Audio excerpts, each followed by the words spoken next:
विदर्भातील एकमेव hill station असलेल्या चिखलदऱ्यात यंदाच्या सप्ताह अखेर पर्यटकांची ऐतिहासिक गर्दी झाली. रविवार 13 जुलै रोजी राज्यातील विविध भागातून आलेल्या पर्यटकांच्या गर्दीमुळे वाहतूकही खोळंबली. शनिवार व रविवार जवळपास 25 ते 30 हजार पर्यटक चिखलदऱ्यात दाखल झाले होते. जवळपास 10,000पेक्षा अधिक वाहने चिखलदऱ्याच्या दिशेने दाखल झाले असता परिणामी वाहतूक खोळंबली. या गर्दीमुळे स्थानिक व्यावसायिक, हॉटेल, लॉज आणि रिसॉर्ट चालकांचे चेहरे खुलले, तरी पर्यटकांना मात्र या गर्दीमुळे नाहक त्रास सहन करावा लागला.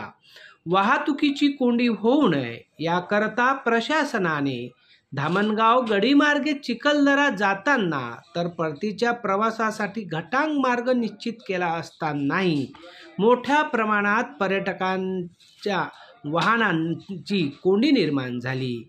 धामणगाव गडी वन विभागाच्या चेकपोस्ट पासून तर धोतरखेडापर्यंत वाहनांच्या रांगा लागल्या होत्या.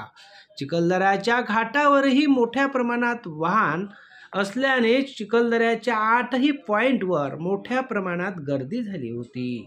प्रशासनाकडून सुरक्षा यंत्रणा कार्यरत होती, मात्र तरी सुद्धा वाहतुकीची कोंडी निर्माण झाली. तासनतास वाहतूक कोंडीत अडकल्यामुळे अनेक उत्साही पर्यटकांनी टपावर उभं राहून आपला पर्यटनाचा आनंद घेतला, तर काहींनी तासनतास वाट बघण्यापेक्षा जवळपास असलेल्या मेळघाटातील या डोंगराळ भागात पर्यटनाचा आनंद घेतला. परतवाडा शहरातील हॉटेल आणि लॉज मोठ्या प्रमाणात बुक झाले होते. 13 जुलै हा चिखलदरा पर्यटनासाठी गर्दीचा रविवार ठरला. नगरपालिका प्रशासन व पोलीस प्रशासनाने पुन्हा येणाऱ्या शनिवार रविवारी गर्दी होणार नाही आणि पर्यटकांची वाहतूक कोंडी होणार नाही याकरता योग्य त्या उपाययोजना करणे गरजेचे आहे.